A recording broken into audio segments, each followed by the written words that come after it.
The Craxian Empire's flagship, Eternal Dawn, emerged from hyperspace at the edge of Earth's solar system, its crystalline hull refracting starlight in a display that would have been beautiful if not for its ominous purpose. Supreme Commander Vexthor stood on the bridge, his iridescent scales shifting from deep purple to crimson as he observed the blue planet on the main viewer.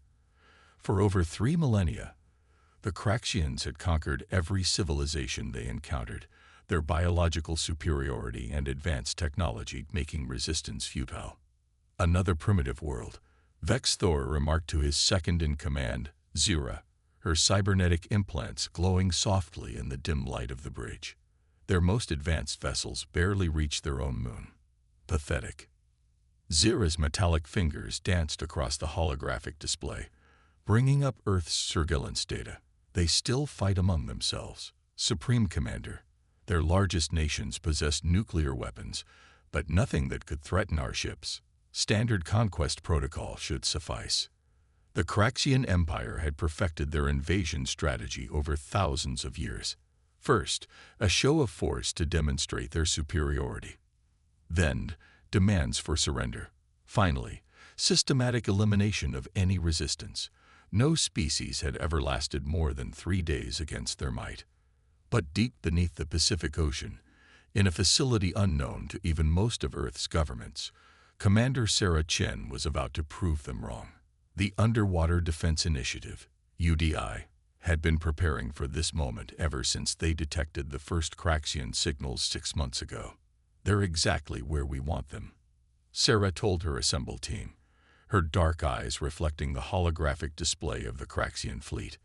The UDI Command Center was a marvel of human engineering, built in secret through international cooperation after the first hints of alien surveillance were detected. Dr. Marcus Wong, the facility's lead scientist, adjusted his glasses nervously. Commander, the simulations show only a 12% chance of success. The Craxians' technology is centuries beyond ours. Sarah smiled, the kind of smile that had inspired loyalty in her troops throughout her career. That's because they're running simulations based on conventional warfare, Marcus. But we're not going to fight them conventionally. The room fell silent as she activated the main display, revealing Project Hydra, humanity's secret weapon. Not a super weapon or advanced technology, but something far more powerful: information. For 6 months, they had been analyzing every scrap of data about the Craxian Empire, studying their patterns, their psychology, their weaknesses. They think we're primitive because we haven't mastered faster-than-light travel. Sarah continued, pacing the room. But while they were perfecting their starships, we were perfecting something else: adaptation. Every major conflict in human history has been won not by the side with the best technology, but by the side that could adapt the fastest. Lieutenant James Rodriguez, her tactical officer, stepped forward. The Trojan horse is ready, Commander. All pieces are in position. On the surface, Earth's governments were preparing their militaries for what seemed like a hopeless battle. But that was exactly what Sarah wanted the Craxians to see. Let them think humanity was scrambling, disorganized, primitive. Let them think this would be like every other conquest. The Craxians have won every battle for 3,000 years because they've never had to change their strategy. Sarah addressed her team. They've become predictable. And predictability, she paused, her voice carrying the weight of humanity's future, is a weakness we're about to exploit. As if on cue, the Craxian flagship began broadcasting their demand for Earth's surrender. Supreme Commander Vexthor's holographic image appeared above every major city on the planet, his voice translated into every human language. People of Earth, the alien commander declared, his scales shimmering with assumed victory, your planet now belongs to the Craxian Empire. Surrender, and you may live as our subjects. Resist, and face extinction. You have 1 hour to comply. In the UDI facility, Sarah Chen checked her watch and nodded to her team. Right on schedule. They really never change their playbook, do they? She turned to face her crew, each member representing the best humanity had to offer. Ladies and gentlemen, in 7 hours, We're either going to make history or become history. Launch Operation Hydra. As the Craxian fleet maintained their perfect formation above Earth, confident in their overwhelming superiority, they failed to notice the subtle changes in Earth's orbital debris patterns. They dismissed the seemingly random electromagnetic fluctuations as solar activity. And most importantly, they never questioned why Earth's military response seemed so predictably primitive. They were about to learn that humanity's greatest strength wasn't in their technology, but in their ability to turn their very primitiveness into a weapon. The next 7 hours would change the galaxy forever, and it would begin with humanity's greatest performance, playing the part of the primitive species the Craxians expected them to be. The first hour after the Craxian ultimatum passed exactly as Commander Sarah Chen had predicted. Earth's major military powers launched their most advanced fighter jets and missiles, all of which were swatted away by the invaders' energy shields like insects against a windshield. Supreme Commander Vexthor watched with growing boredom as humanity's apparent best efforts failed to even scratch his fleet's crystalline hulls. Predictable, Vexthor muttered, his scales shifting to a smug azure. Begin the standard orbital bombardment sequence. Target their military installations first. But as the Craxian gunners prepared to fire, something unexpected happened. Their targeting systems began detecting thousands of small objects rising from Earth's atmosphere. Space debris, according to their scanners. Worthless chunks of metal and plastic that these primitives had carelessly left in orbit over the decades. Ignore the debris, Vexthor commanded. Focus on the military targets. In the UDI facility, Sarah Chen watched the Craxian fleet's reaction carefully.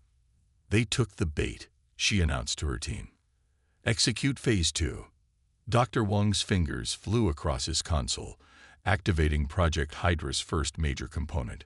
What the Craxians saw as space debris was actually a network of microsatellites, each one carrying a payload of specialized electromagnetic pulse generators. Primitive technology by Craxian standards, which was exactly why they hadn't bothered to defend against it. The thing about being technologically superior, Sarah explained to her team, is that you stop expecting attacks from inferior technology. Lieutenant Rodriguez, status of the decoy fleet. James Rodriguez grinned as he checked his displays. Old decommissioned satellites and junkers, retrofitted to look like our best ships from a distance. They're moving into position now, Commander.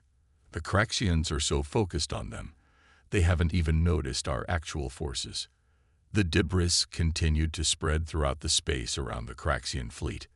The aliens' advanced sensors, calibrated to detect energy weapons and antimatter drives, barely registered the seemingly primitive objects. This was humanity's first real advantage, the enemy's own arrogance. Aboard the Eternal Dawn, Zyra noticed something odd about the humans' attack pattern. Supreme Commander, their vessels are moving in a peculiar formation. It's almost as if. Her observation was cut short as the first wave of EMP devices activated. The pulses weren't powerful enough to disable the Craxian ships completely.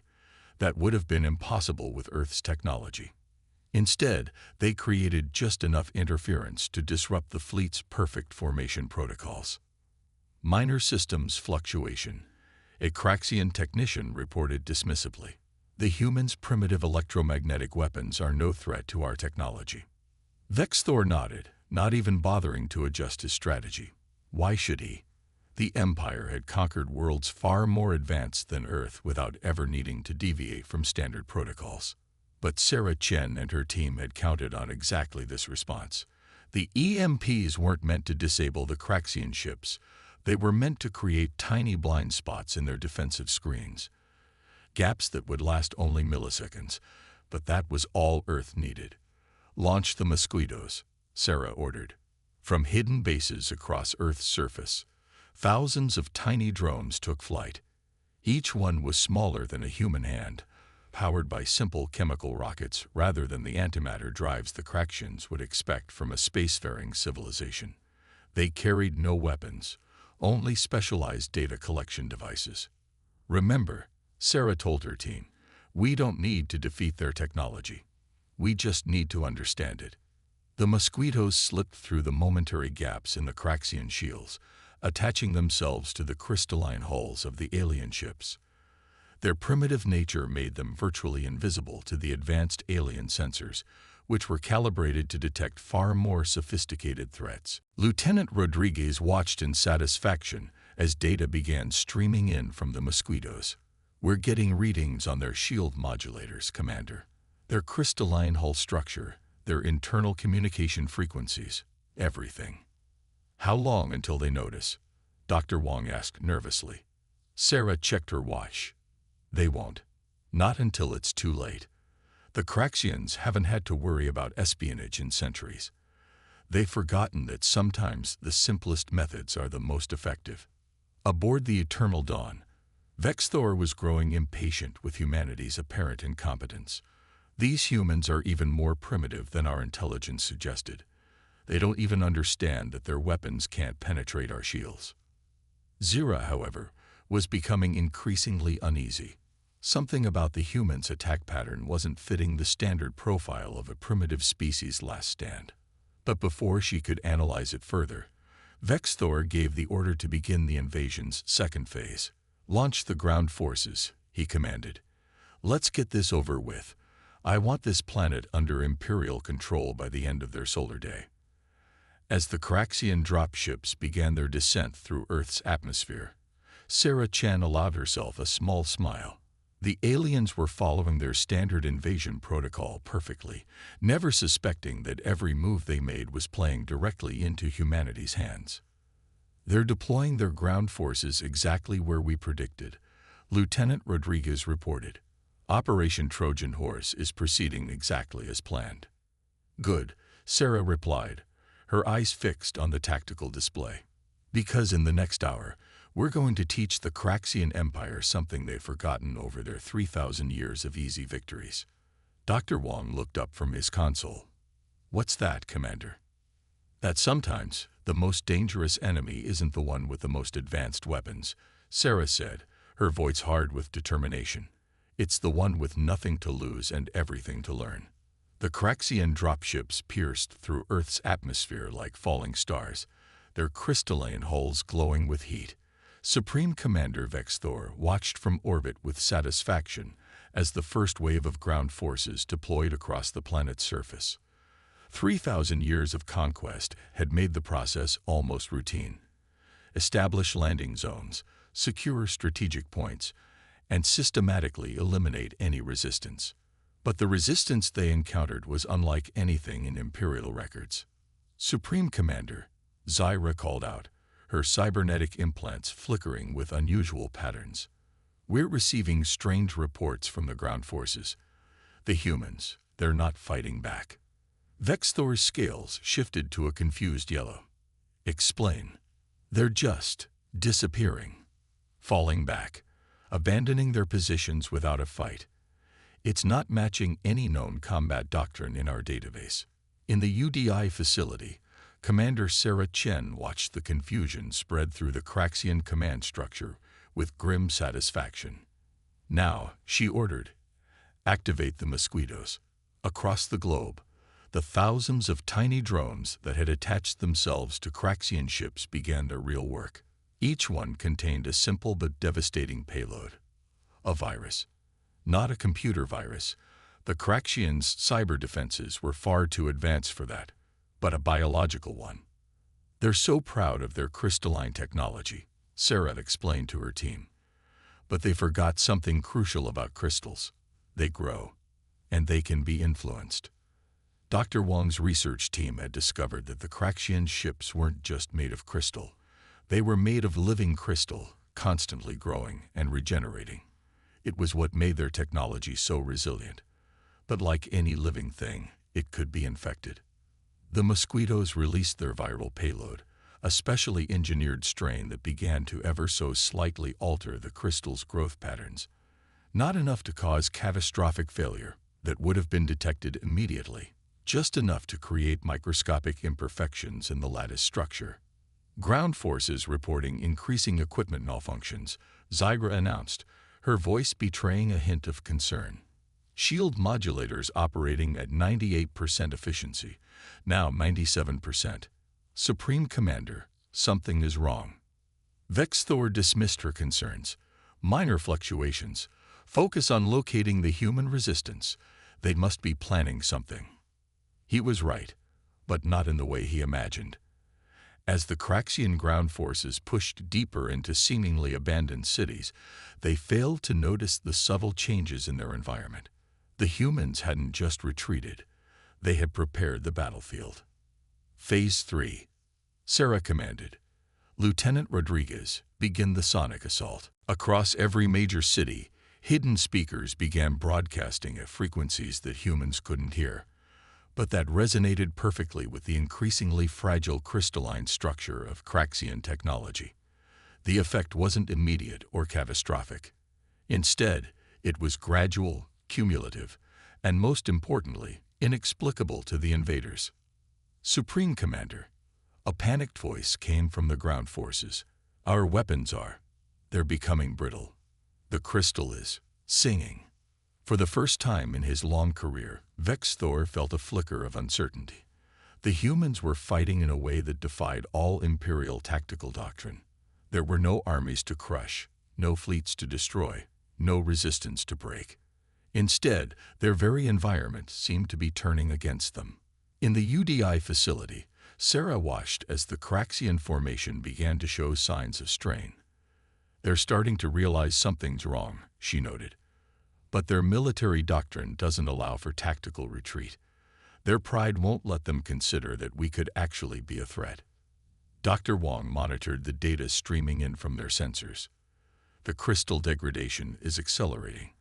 Their ship's regenerative properties are actually working against them now, spreading the infection faster than they can adapt. And the best part, Lieutenant Rodriguez added with a grin, they still think they're looking for some kind of conventional military response. They haven't even considered that their real enemy is their own technology. Sarah nodded grimly. The Craxians conquered the galaxy by being stronger, faster, and more advanced than everyone else. But they forgot the most important lesson from Earth's military history. What's that? Dr. Wong asked. The most dangerous enemy isn't the one who fights you on your terms. It's the one who changes the rules of engagement entirely. Above Earth, the Craxian fleet began to show visible signs of distress. The once perfect crystalline hulls were developing subtle imperfections, their usual brilliant refraction becoming dull and uneven. But more importantly, their rigid military hierarchy was beginning to crack under the strain of an enemy they couldn't understand.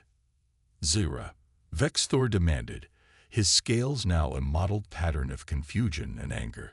Where are they? Where is the human army? How are they doing this? Unknown, Supreme Commander, Zira replied, her cybernetic systems struggling to process the seemingly impossible situation. We're detecting no energy weapons, no shield impacts, no conventional attacks of any kind. By all our metrics, we're not under attack at all. And yet, she didn't finish her sentence. She didn't need to. The evidence was all around them. In the gradually deteriorating state of their once invincible fleet, in the growing panic of their ground forces, and in the complete absence of the primitive resistance they had expected to crush. They're not fighting the way we expected, Zira finally said, voicing the realization that was beginning to dawn on the entire Craxian command structure. They're not fighting like a spacefaring civilization at all. No, Vex-Thor agreed, his voice heavy with dawning comprehension. They're fighting like humans. 4 hours into the invasion, the Craxian Empire's most powerful fleet found itself in an unprecedented situation. They were losing, and they couldn't even understand how. Their crystalline ships, once gleaming symbols of imperial might, now displayed visible fracture patterns across their surfaces. The sonic resonance had done its work, creating microscopic flaws that their automated repair systems were actually making worse as they tried to compensate. In the UDI facility, Commander Sarah Chen knew it was time for the killing blow. Launch operation checkmate, she ordered, her voice steady despite the weight of the moment. Show them what humanity's been doing while they were watching our missiles bounce off their shields. Above Earth, new signatures appeared on the Craxian sensors. Not the primitive chemical rockets they'd been expecting, but something far more puzzling. Thousands of small cold objects, barely larger than satellites, that had been hiding in Earth's vast field of space debris. Supreme Commander Zyra reported, her cybernetic systems struggling to classify the new threats. These devices, they appear to be using some form of magnetic propulsion. Primitive technology. But she paused, her implants flickering rapidly. They're accelerating far faster than should be possible with such simple systems. Vexthor's scales had shifted to a pale gray, the color of uncertainty. Impossible. Their level of technology cooled. That's where you're wrong. Sarah's voice cut through their communications, broadcasting on all frequencies. You thought we were primitive because we hadn't mastered faster-than-light travel. But while you were perfecting spaceflight, we were perfecting something else. The art of using our enemy's strength against them.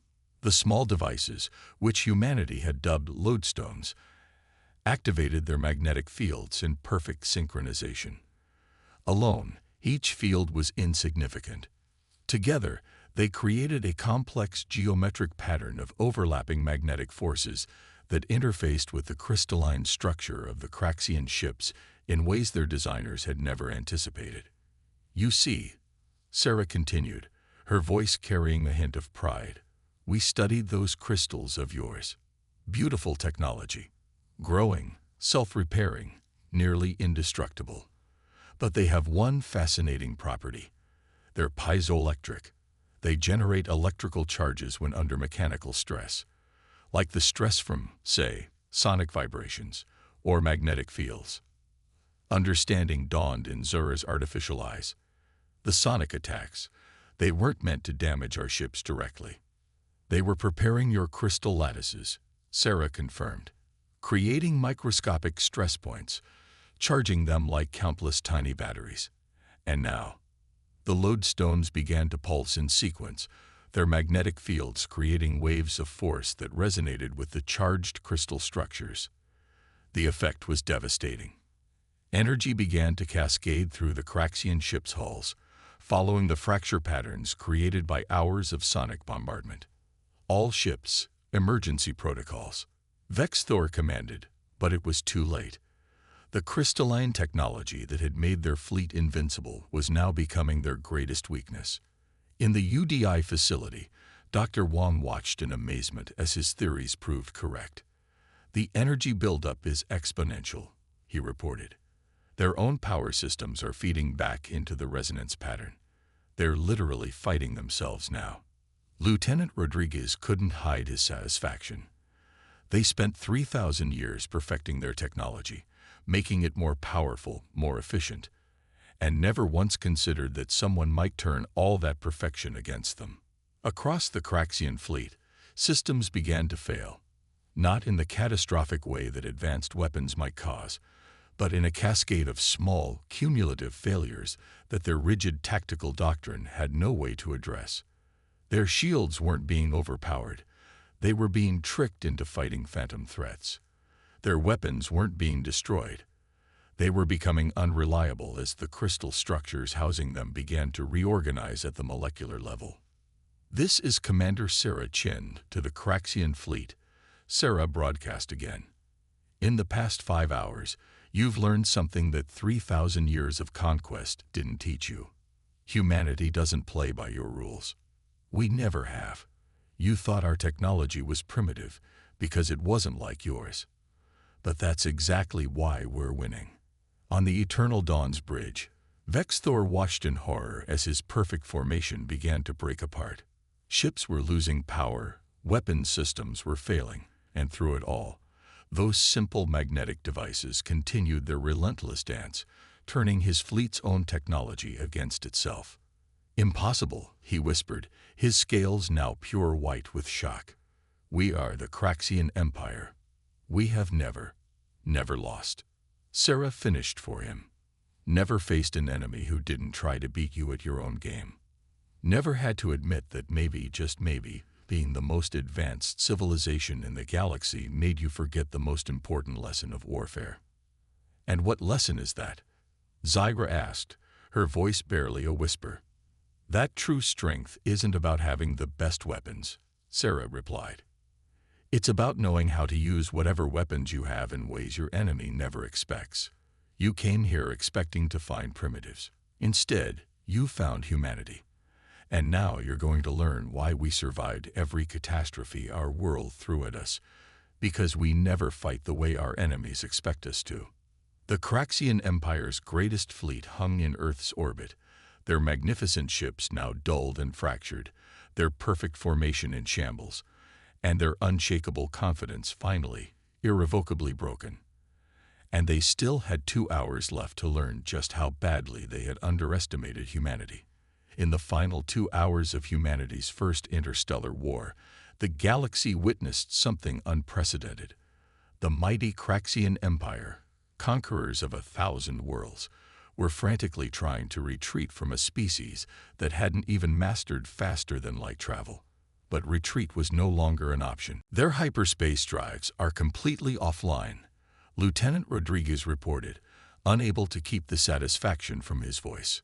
The crystal degradation has spread to their core systems. They're trapped here, Commander. Sarah Chen stood in the UDI command center, watching the tactical display as the once mighty Craxian fleet drifted in increasingly chaotic patterns. Send the final message, she ordered. Aboard the Eternal Dawn, Supreme Commander Vexthor received humanity's transmission. His scales had lost all color, turning a pale, sickly white as he realized the full extent of his species' humiliation. This is Commander Sarah Chen of Earth, the message began. Your fleet is disabled. Your ground forces are cut off. You have exactly 1 hour to surrender, or we will be forced to demonstrate just how much more damage we could have done if we'd actually been trying to destroy you. Zira, her cybernetic systems still struggling to process their defeat, turned to her commander. They're bluffing. They must be. If they had the capability to destroy us, they would have done so already. Would they? Vexthor whispered. Look at what they've already done. They turned our own technology against us. They achieved in 7 hours what no species has done in 3,000 years. Can we really afford to call their bluff? In the UDI facility, Dr. Wong approached Sarah with a concerned expression. Commander, we don't actually have any more weapons in reserve. If they don't surrender. Sarah smiled. They don't know that, Marcus. And more importantly, they don't know what we might have figured out about their technology in the past 7 hours. Remember, their greatest weakness isn't their failing ships or their compromised crystal technology. It's their pride. Explain, Rodriguez said, intrigued. The Craxians have never lost a war, Sarah explained. They've never even considered the possibility. Right now, they're not just facing defeat. They're facing a complete revolution in their understanding of the galaxy. They thought technological superiority made them invincible. We just proved them wrong in the most humiliating way possible. As if to prove her point, new reports were flooding in from the Craxian ground forces. The crystal degradation had spread to their personal armor and weapons. The proud warriors of the Empire were being forced to abandon their equipment, stranded on a planet they had intended to conquer. Supreme Commander, Zygra reported, her voice heavy with defeat. We're receiving surrender requests from our ground forces. The humans, they're offering to help evacuate our troops. They're providing temporary shelters and medical assistance. Vexthor's scales shifted through a range of colors before settling on a deep blue of resignation. They beat us so thoroughly that they can afford to be merciful. This isn't just a defeat. This is a revolution. With 30 minutes remaining in humanity's ultimatum, the Craxian Empire did something it had never done before. It surrendered. Not just the fleet above Earth, but the entire empire. The shock of their defeat, the elegant simplicity of humanity's victory, and the devastating effectiveness of Earth's tactics had shattered 3,000 years of absolute certainty in their superiority. In the aftermath, As UDI teams helped evacuate stranded Craxian troops and engineers worked to stabilize their damaged ships, Sarah Chen met face-to-face with Supreme Commander Vexthor in the UDI facility. "Why?" the Craxian leader asked, his once proud posture now humbled. "Why show mercy after defeating us? Why help our soldiers when you could have destroyed us completely?" Sarah's response was firm but not unkind. "Because that's another thing you never learned in 3,000 years of conquest. True strength isn't about destroying your enemies. It's about knowing when you don't have to." She gestured to the bustling activity around them, where human and Craxian engineers were working together to understand and repair the damage to the crystalline technology. "Look around you. We didn't just beat you. We proved that we could be worthy allies. Your empire has spent millennia conquering. We spent that time learning, adapting, and most importantly, understanding that sometimes the best way to win isn't to destroy your enemy, but to show them a better way." Vexthor's scales shifted to a new color, one that Craxians rarely displayed. The deep green of wisdom gained through humility. 7 hours, he mused. "You changed 3,000 years of history in 7 hours." "No," Sarah corrected him. "We changed the future. The galaxy doesn't need another empire built on conquest. It needs civilizations that can work together, learn from each other, and face challenges with innovation rather than brute force." As news of the Empire's defeat spread across the galaxy, something remarkable happened.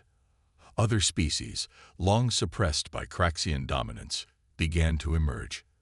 They looked to Earth not just as the civilization that had defeated the undefeatable, but as an example of how ingenuity, adaptability, and unconventional thinking could overcome seemingly insurmountable odds. In just 7 hours, humanity had done more than win a war. They had revolutionized the very nature of interstellar civilization. And as Commander Sarah Chen looked out at the stars from the UDI facility, she knew that this was just the beginning. Humanity had proven itself not just as warriors, but as innovators, problem solvers, and now, teachers for a galaxy that had forgotten how to learn. The Craxian Empire's defeat marked the end of an era of conquest and the beginning of something new.